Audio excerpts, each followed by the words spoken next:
Então, o que unifica a esquerda não é tu fazer reunião de 300 grupos. Eles vão continuar. Mas o que unifica as forças que querem as mudanças é quando há mobilização de massas em torno de um programa. Você está ouvindo um bate-papo com João Pedro Stedley, economista e um dos fundadores do MST. Stedley veio a Londrina em convite ao Centro de Direitos Humanos de Londrina para participar de uma aula pública e ministrar o 3º módulo do curso Realidade Brasileira e concedeu uma entrevista exclusiva para o Praxis Itinerante e para o Portal Verdade. Prazer, Franciele, jornalista, sou do Portal Verdade, veículo do Coletivo de Sindicatos de Londrina e região. Desde já agradeço a disponibilidade para conversar com a gente. Meu nome é Clara, eu sou estudante de jornalismo da UEL e faço parte do programa de extensão Praxis Itinerante. Partindo então para a primeira pergunta. Um dos projetos da sociedade capitalista é a exaustão do corpo e da mente, esvaziando inclusive a potencialidade de sonhar um dos outros. Ainda assim, você acredita que é possível superar essa estrutura e, se sim, por quais caminhos? Bom, nós estamos vivendo uma crise do sistema capitalista que ela se evidencia de muitas formas e em vários aspectos da vida humana. O principal dela é a crise do modo de produção, porque o capitalismo não consegue mais organizar a produção dos bens que a sociedade precisa. Mas ela aparece também na crise do Estado, em que o Estado não consegue mais prover de serviços públicos as necessidades básicas da população, porque o Estado foi sequestrado pelo capital financeiro. E nós estamos vivendo uma crise ambiental gravíssima, fruto das agressões que os capitalistas fazem na natureza em busca de lucro máximo. E por isso eles exploram os minérios, o petróleo, a água, as terras, a biodiversidade. E nós estamos vivendo uma crise que o companheiro Leonardo Boff chamou de crise civilizatória ocidental. Que é isso que afeta, esse conjunto de crises é que afeta a saúde pública, o comportamento das pessoas. Porque, no fundo, os capitalistas, como dizia Margaret Thatcher, eles não querem construir a sociedade. Ela dizia: o capitalismo precisa só dos indivíduos, não da sociedade. Então, no fundo, eles são contra a sociedade. E nos indivíduos, eles querem só que o indivíduo seja egoísta, individualista e consumista. E isso leva a essa situação que nós estamos vivendo em todo o mundo ocidental. Mas eu não sou pessimista, eu acho que, como tudo no mundo, tem as suas contradições. Ou, como dizia os filósofos, para todos os problemas que há, haverá solução. A questão é que nós estamos vivendo um tempo histórico que vai ser prolongado, em que essas crises tendem a se agravar. Porém, aí otimismo, que eu acho que as contradições vão se acumular com mais força e nós logo, num próximo período, voltaremos a ter grandes mobilizações de massa. Há energias na sociedade para promover as mudanças. O fato é nós entender que nós estamos vivendo um período de crise, mas toda crise enseja mudanças. A nossa preocupação deve ser, então, trabalhar, colocar energias para que as mudanças sejam para salvar a sociedade, salvar o povo, salvar a natureza, porque estamos correndo o risco, inclusive, do ser humano desaparecer do planeta, e o planeta vai seguir a sua vida. E quando a gente fala o ser humano vai desaparecer, não é uma retórica vazia. Todos os anos, milhares de pessoas estão morrendo pelos crimes ambientais. Ou morrem de calor, ou morrem pelas enchentes. Lá no meu Rio Grande Amado, centenas de pessoas perderam a vida que não precisavam ter morrido. Não. Em São Paulo, só no mês de janeiro, morreram 18 pessoas de quê? De chuva. Em todas as classes, não era só porque desabou lá na periferia. Não. Então, esses são os tempos, mas haverá mudanças. E eu acho que a gravidade da crise vai provocar mudanças muito antes do que eles esperam. Assim, a gente vê que a esquerda brasileira muitas vezes parece fragmentada. Eu queria saber como que você acredita que pode acontecer uma reorganização política e social. Como parte dessa crise generalizada que nós estamos vivendo nesses tempos, a crise afeta também a esquerda. Porque na crise, cada um procura a sua saída, né? É como se nós estivéssemos todos num salão como esse, aí alguém grita fogo, está pegando fogo. Aí cada um procura uma saída, né? Na janela, na porta. A esquerda também, ela está atomizada, ela está fragilizada, ela está desorganizada, porque ela perdeu o rumo de um projeto de sociedade. Porque a queda da União Soviética, do Muro de Berlim, tirou expectativas da esquerda no Ocidente. E esse é um elemento também da crise. Mas eu acho que, como nós aprendemos com a história da luta de classe, surgirão mobilizações de massa, que é um período histórico que também aparece ciclicamente do reascenso do movimento de massa. E quando há um reascenso do movimento de massa na sociedade como um todo, aqui no Brasil, não é a tua geração, mas os anteriores, nós vivemos o reascenso de massa com a campanha das diretas, derrubou a ditadura, que produziu novos líderes, como o Lula e outros. Então, o reascenso de massas, que virá logo aí, ninguém sabe quando, ele vai produzir novos líderes, ele vai produzir um novo programa, e ele vai dar uma nova reorganização da esquerda, em torno, então, de um novo projeto de país. Então, o que unifica a esquerda não é tu fazer reunião de 300 grupos, eles vão continuar, mas o que unifica as forças que querem as mudanças é quando há mobilização de massas em torno de um programa. Eu queria saber como que o senhor enxerga a formação da questão agrária no Brasil, considerando o contexto histórico marcado pela concentração de terra e pela desigualdade social. E assim, que estruturas moldaram esse cenário hoje em dia e ainda moldam? O que a questão agrária procura explicar? Ela procura explicar como as sociedades, ao longo da sua história, ela organiza dois aspectos da vida no campo. O primeiro é como é o uso, a posse e a propriedade da terra.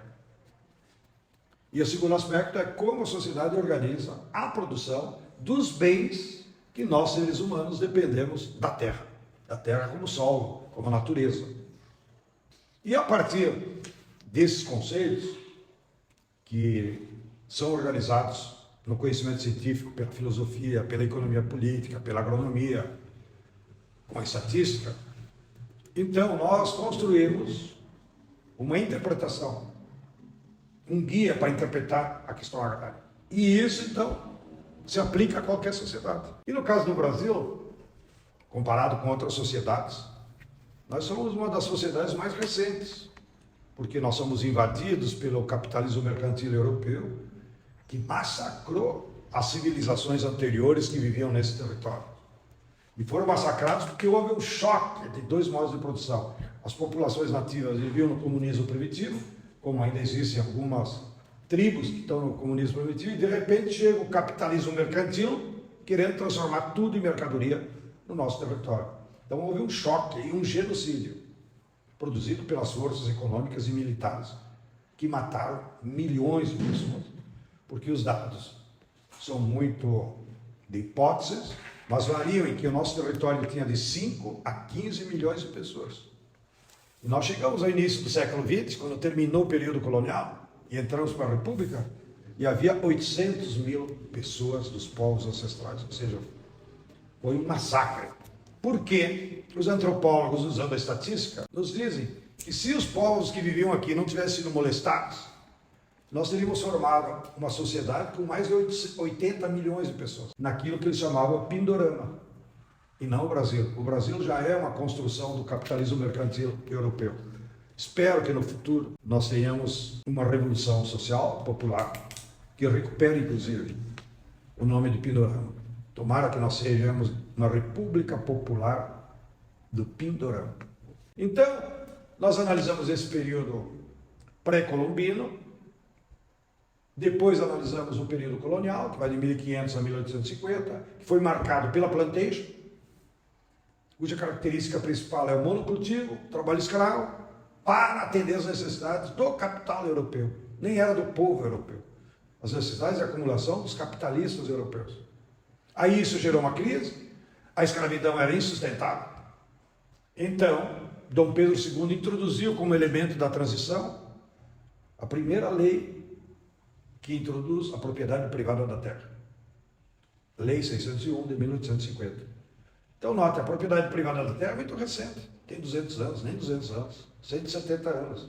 Ou seja, a nossa sociedade nunca foi marcada pela propriedade privada da terra. Foi o capitalismo que nos impôs essa condição. E nós vivemos um período de transição entre 1850 e 1930, com o fim da escravidão, e aí surge, então, uma nova classe social, que foi o campesinato, formado por várias fontes. Uma, aquela população mestiça que foi se formando ao longo da colônia, que não eram escravos, nem podiam ser comprados e vendidos, que era a mestiçagem entre branco, europeu e negros, africanos, entre negros e índios, entre índios e europeus, e formou o povo brasileiro. E eles, então, entravam o sertão adentro para sobreviver, e se conformaram, então, utilizando o modo de vida camponês, com trabalho familiar, produzindo alimentos e se reproduzindo.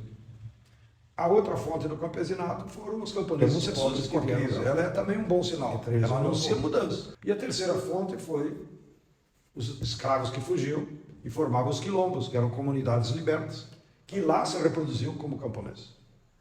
Bem, aí nós chegamos em 1930, houve uma revolução industrial.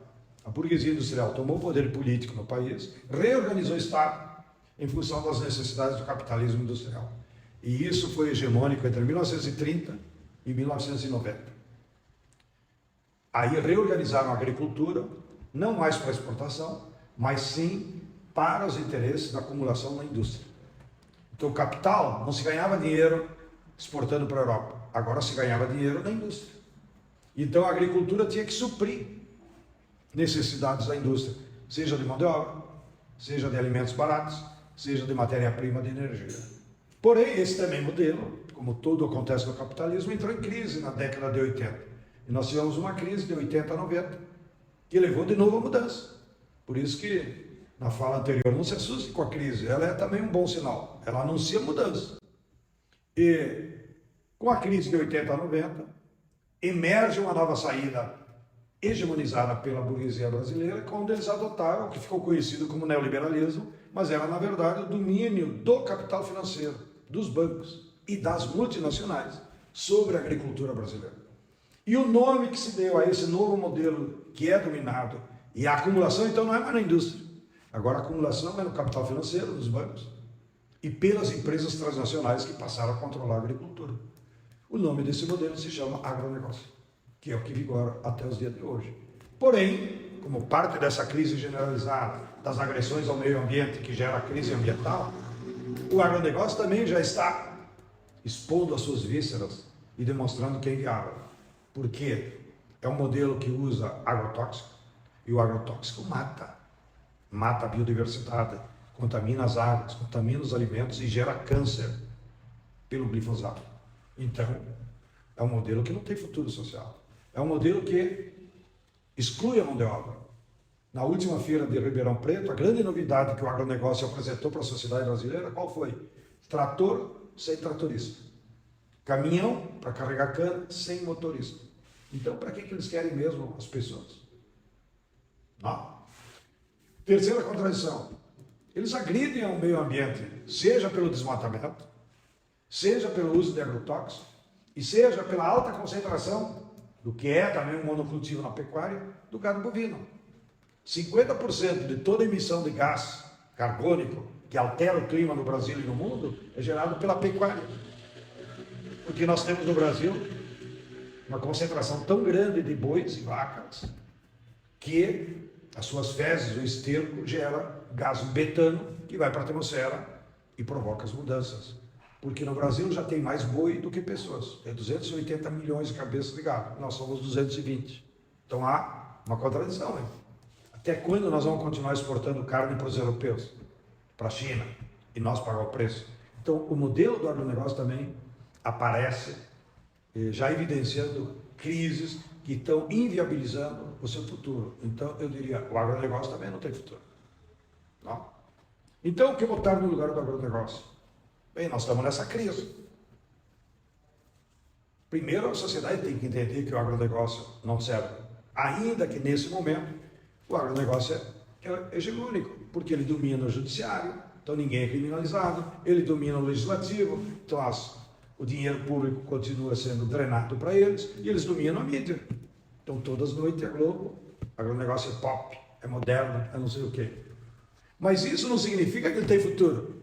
Porque cada tempo tem a sua hegemonia. Na época da escravidão, quem falava mal da escravidão? Era execrado. A própria Igreja Católica apoiou a escravidão. As congregações religiosas eram as que tinham trabalho escravo. Aqui no Brasil, eu chego a ficar irritado. O primeiro santo brasileiro tinha 7 escravos. É uma vergonha. Como é que o Vaticano reconhece uma pessoa que é santa? Como é que santa? Tinha 7 negros trabalhando dia e noite para ele. Isso não é santo. Isso é um diabo na liturgia católica. Mas essa é a hegemonia. Se até a Igreja Católica elege um santo escravocrata, por isso que durou 400 anos a escravidão. Mas acabou. E o agronegócio também. Pode durar mais 5, mais 10 anos, não vai acabar. Ele não tem perspectiva de futuro. E então, o que botar no lugar? O que botar no lugar é que nós temos que reconstruir um novo modelo agrícola, que seja baseado agora em outros parâmetros. Nós, o MST, chamamos o novo modelo de agricultura, de reforma agrária popular. Mas tem outras denominações. Alguns fazendeiros também, que têm consciência social, falam em agricultura regenerativa. Outros falam em equilíbrio com a natureza. Mas o fundamental é que nós temos que desenvolver um modelo agrícola que, primeiro, respeite a natureza. E não só respeite, nós vamos ter a obrigação de reflorestar o nosso território. Nós temos 50 milhões de hectares degradados, onde o solo está empobrecido, perdeu vida, está cheio de veneno. Não? E nós temos que reflorestar. Nós temos que reflorestar cidades. Tá bom, aqui em Londrina vocês têm o privilégio, que ainda é uma cidade bem arborizada.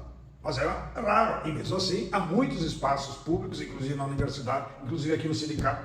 Ontem eu falei aqui, por que não tira esse calçamento que tem aqui no sindicato? Em vez de botar carro, bota em árvores. Por que o carro tem que entrar aqui na porta? Vocês desaprenderam de caminhar? Vocês viraram um bundão que não quer caminhar? Não, o ser humano se desenvolveu como Homo sapiens e começou a caminhar e desenvolveu o seu raciocínio, a sua inteligência. Não?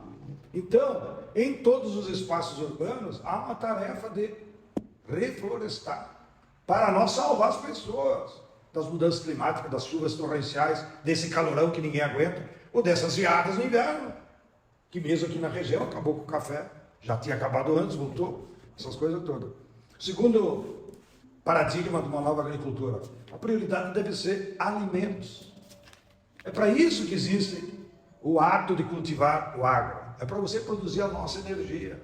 Não é para produzir lucro. Não é para produzir mercadoria. É para produzir alimentos, que é a energia do ser humano. Senão nós vamos morrer. Sem alimentos saudáveis, não tem futuro. E para produzir alimentos saudáveis, aí vem o terceiro paradigma, que é a agroecologia. A agroecologia é um conjunto de técnicas que fazem com que você produza mais e melhor, sem veneno, sem agroquímico. Ou seja, só em diálogo com a natureza. E ela comprova cientificamente que você pode aumentar a produtividade do trabalho e a produtividade da terra, do solo, com essas técnicas. Não? Claro que para isso você vai ter que ter fertilizante orgânico, você tiver máquinas adequadas no campo e não esses tratorzão sem tratorista. Né? Não? E o quarto paradigma é que tem que ser uma agricultura combinada com a agroindústria cooperativada. Não queremos mais grandes multinacionais como é a Nestlé, como é a Cargill, não? Que são as multinacionais que dominam a nossa agricultura. Todos os grãos são controlados por 5 empresas, nenhuma é brasileira. Não?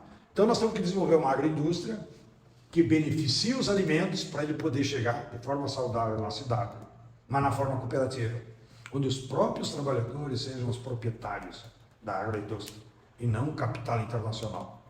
Não? E isso é fundamental das mudanças que nós precisamos. Não? E por último, nós precisamos de uma agricultura que gere melhores condições de vida no campo. Por que as pessoas têm que vir para a cidade? Não precisa. Você pode morar bem, ter uma casa boa, ter uma agrovila, desde que lá no campo tem escola de qualidade, tem o posto do SUS, tem internet de qualidade. Então, essas mudanças na agricultura demandam que o Estado brasileiro reorganize a vida no campo, para que as pessoas possam viver bem no campo e não venham nesse inferno que se chama grandes cidades brasileiras, né? Que são um verdadeiro inferno, porque ninguém mais consegue reorganizar. Pode botar Jesus Cristo de prefeito de São Paulo. ele não vai conseguir mais consertar o estrago que o capitalismo fez até agora. Gostou da conversa? Para mais informações, acesse o Praxis Itinerante no Instagram, @Praxis Itinerante, e o Portal Verdade em seu site ou no Instagram, @Portal Verdade.